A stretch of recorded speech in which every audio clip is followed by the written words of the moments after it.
este es un tema muy delicado, porque está en juego la vida del ser humano. Y en esta cuestión tan delicada, nuestro país se está comportando de una manera que podemos llamar anómica. Anómica no es solamente en contra de la norma, sino fuera de la norma, jugando como si la norma no existiera y manteniendo un sistema que es contradictorio en sí mismo. Cuando se sancionó la ley 27.610, llamada eufemísticamente de interrupción voluntaria del embarazo, porque le da un poco de temor hablar de utilizar la palabra aborto, porque claro, las palabras tienen una carga, un sentido, y este sentido es valioso. Entonces, quienes han peregrinado esta norma tan vasta, han tratado de lo posible de evitar. Y ya ni siquiera es interrupción voluntaria del embarazo, sino es el libre. Porque también interrupción voluntaria del embarazo tiene también una carga de moral. Entonces el libre, que como hay un IVA, en dispositivos se puede hablar de libre en este caso, y nadie entonces se le dice a la piel.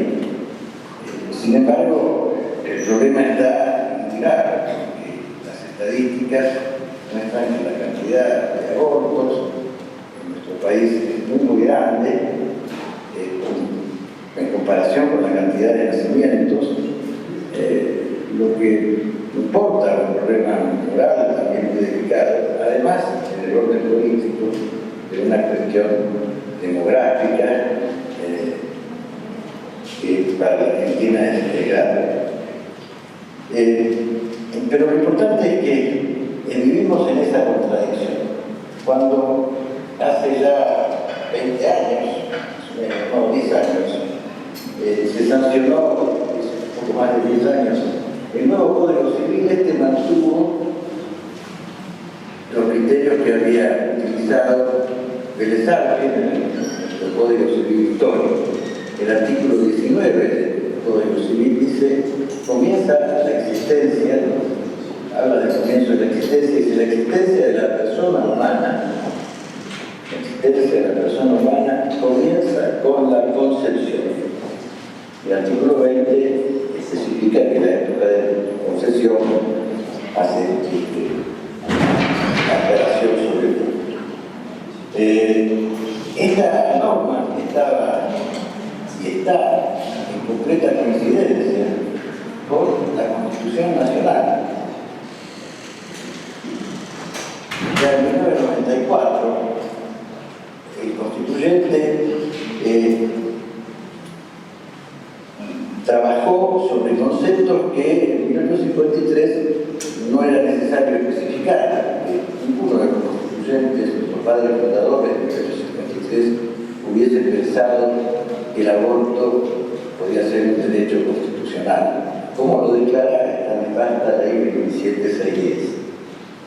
En el artículo 75, inciso 23, se le encomienda al Congreso dictar un régimen de seguridad social especial integral en protección del niño en situaciones de desamparo, desde el embarazo y hasta la finalización del periodo de enseñanza elemental, etc. Del niño desde el embarazo.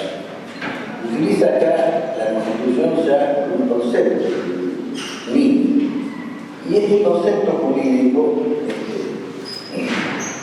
viene definido por otra norma constitucional que, además de ser parte del ordenamiento jurídico internacional, es para nosotros Constitución, como lo declara el artículo 75, inciso 22.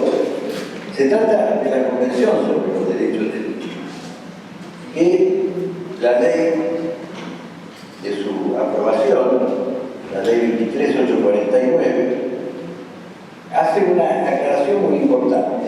En la Convención sobre los Derechos del Niño se establece en su artículo primero que se es niño o se entiende por niño a todo ser humano menor de 18 años de edad. Pero no indica el comienzo.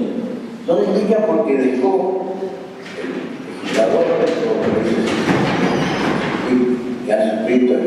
convenio estaban de acuerdo en ello, eso lo ha dejado para que se rigiera por la legislación de cada país, poniendo que los códigos, las normas civiles de cada país esto lo resolviesen, o además por las manifestaciones que los países firmantes hiciesen en el momento de ratificar esta convención internacional.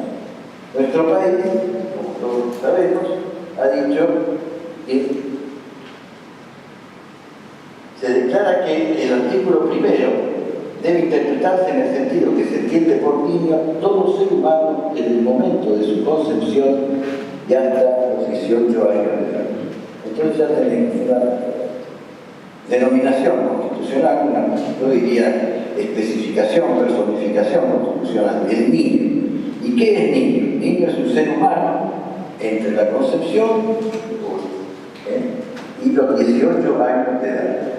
Esto es importante porque le otorga al niño en ese periodo de tiempo la protección no solo de todo el ordenamiento jurídico interno, sino de la misma convención, que, insisto, es una norma constitucional, y que en su preámbulo dice, teniendo presente que, como se indica en la Declaración de los Derechos del Niño, una convención anterior de las Naciones Unidas sobre un tema semejante, el niño, por su falta de... Pero que es importante, porque está indicando que hay una insistencia en el legislador internacional sobre el punto. El niño, por su falta de madurez física y mental, necesita protección y cuidados especiales, incluso la debida protección legal, tanto antes como después del nacimiento. Antes como después del nacimiento, la debida protección legal. Nuestro país, como dije, por la ley 23.849 ratificó esta convención, que pasa a ser constitución, es constitución, dice el artículo 75, inciso 23, en las condiciones de su vigencia. En las condiciones de su vigencia. Y para la Argentina, las condiciones de vigencia de la Convención sobre los Derechos del Niño están dadas en la ley 23.849. No hay otra. Pero como somos un país anómico, o tenemos tendencia a serlo, o estamos tentados de serlo, a veces estos argumentos chocan con decisiones incluso del más alto tribunal de nuestro país. Lamentablemente, la Corte Suprema de la Nación, la Corte Federal, ha dictado un fallo que realmente es muy criticable, que puede hacer acordar los desafortunados fallos de la Corte Suprema estadounidense, que siempre llamamos nosotros a la influencia de la Corte Americana como guía, principio que ayuda a la interpretación constitucional. El caso Redsport contra Sanford de 1857, donde se dijo que los hombres de color, los seres humanos de color, no debían ser considerados ciudadanos de los Estados Unidos, que la Constitución norteamericana, la Constitución Federal, no admite considerar ciudadanos a los hombres de color. O por otro fallo, Plessy versus Ferguson de 1896, el fallo de separados pero iguales. Es decir, sí somos todos iguales, pero los de color van a otro baño público y los blancos en otro. Hay un vagón para los hombres de color, otro vagón para los blancos, en el ferrocarril, que era el tema del caso de Plessy. Y nosotros tenemos a nuestro fallo Fal. Nuestro fallo Fal que comete varios errores. Primero, consideran que esta ley 23.849 no es una reserva frente a la Convención, sino una mera declaración interpretativa. Realmente es difícil entender qué ha querido decir la Corte con esta expresión, porque de acuerdo con la Convención de Viena sobre la interpretación del derecho internacional, todas las manifestaciones que se hagan en suscribir tratado internacional, tratado para la Convención de Viena es tanto bilateral como plurilateral, cualquiera sea el sistema de gestación y de aprobación. Estas manifestaciones todas tienen el significado de reserva. Aunque se llamen declaración interpretativa o tengan cualquier otro nombre, todas son reservas. Y si son aceptadas, es decir, si no son rechazadas por la contraparte, por el resto de la comunidad internacional, también, si se trata de un tratado plurilateral, si no son rechazadas, entonces obligan al país firmante en esas condiciones. Para la Argentina, las condiciones de vigencia de la Convención sobre la Protección de los Derechos del Niño está dada por la Ley 23.849. Para el orden internacional, la obligación que tiene la Argentina con respecto a la Convención de los Derechos del Niño está dada por la Ley 23.849. La Argentina se obliga, dijo la Corte, no con respecto a esto, sino con todo otro tema, diciendo que en el acuerdo internacional asume una obligación la Argentina ante la comunidad internacional, estamos hablando, en este caso del Fiat del Fallo de Mejía, como no participar allí, bueno, la Argentina se obliga ante la comunidad internacional en esas condiciones, ha asumido su compromiso en esas condiciones. No cumplirlo es un atentado, un agravio al ordenamiento internacional. No importa que más países sean abortistas o no sean abortistas. Que la Argentina siente el precedente que no cumple con lo que se comprometió. Lo que se comprometió con la ley de 1849, es decir, con la aprobación de la convención, es aplicarla en las condiciones de la ley 1849. No lo está haciendo porque permite el aborto. No lo está haciendo porque declara que el aborto es un derecho de la mujer.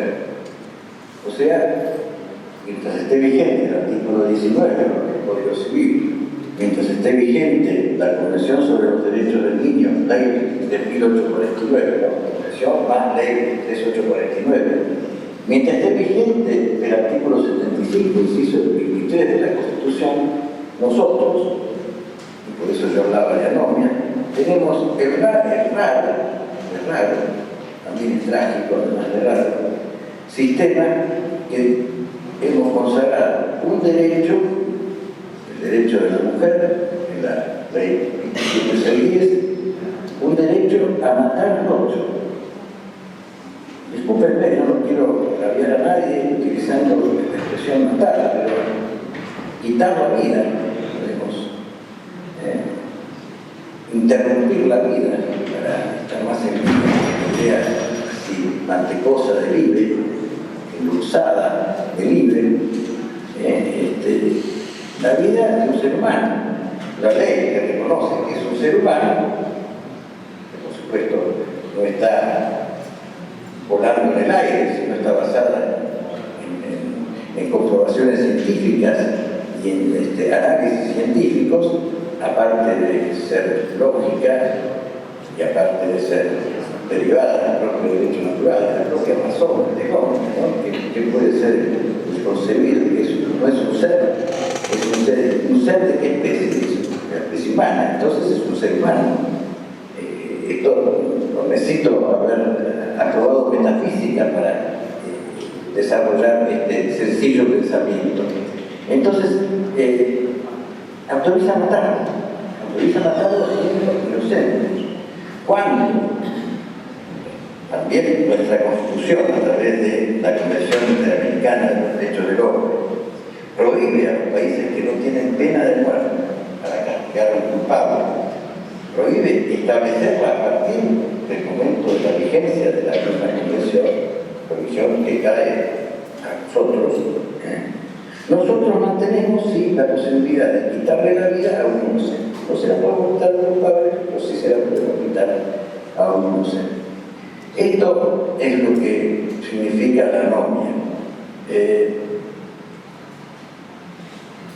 Lamentablemente no es solamente un problema de análisis jurídico, sino que es un serio problema de vida humana, de reconocimiento de la dignidad dignidad humana. Ya el opositor anterior, el padre, ha señalado muy bien cómo está esto del juego, la vida humana, en esta tan delicada cuestión. Nosotros debemos esperar dos cosas. Una, que el vigilador se dé cuenta de su error y esta ley 7610 sea modificada, derogada, lo que no necesariamente tendría que tener efectos en materia penal. Esto podría salvarse, separarse. La regulación penal sobre el delito de aborto podría ser discutida. Lo importante es que el aborto no es un derecho. Después veremos la regulación penal. Y afirmar entonces, además de esta valentía para afrontar esta ley, afirmar la dignidad de la persona humana. Lo está haciendo Estados Unidos, lo ha hecho la Corte, que ha dado un paso muy grande, revocar Roe vs. Wade, al declarar que el aborto no es un derecho constitucional. ¿Ven que lo deja entonces? No es un derecho consagrado por la Constitución Federal. También que lo deja a la decisión de los estados. Pero es importante esto, porque hasta el padre Todd, que es el que señala esta cuestión, los estados no podían ponerle barreras al aborto voluntario, porque estarían contradiciendo la doctrina de Roe, que lo interpretaba como un derecho constitucional, un derecho que estaba protegido, estaba ahí escondido en los pliegues del debido proceso judicial. La mayoría en Roe vs. Wade, en los pliegues del debido proceso. Estaba muy escondido, está escondido, estaba inventado. Ahora esto ya no existe más. Es un problema de cada uno de los estados. Todavía falta otro paso. Es el paso, es decir, no se puede atentar contra la vida, y eso sí contradice a la Constitución Federal. En nuestro país el sistema quizás está siguiendo un proceso al revés, pero que es muy positivo, y que en muchas provincias las constituciones prohíben, declaran la vida de la concepción, señalan la contradicción del aborto con este principio del reconocimiento de la vida de la concepción. Así entonces hay una presión, yo diría, una presión federal para que el Congreso Nacional revea esta ley bastante mala de la 76. Para eso no quiero ocupar más tiempo, vuelvo a agradecer a los organizadores y señalar mi honor, mi orgullo de poder participar de este panel tan importante y de esta reunión.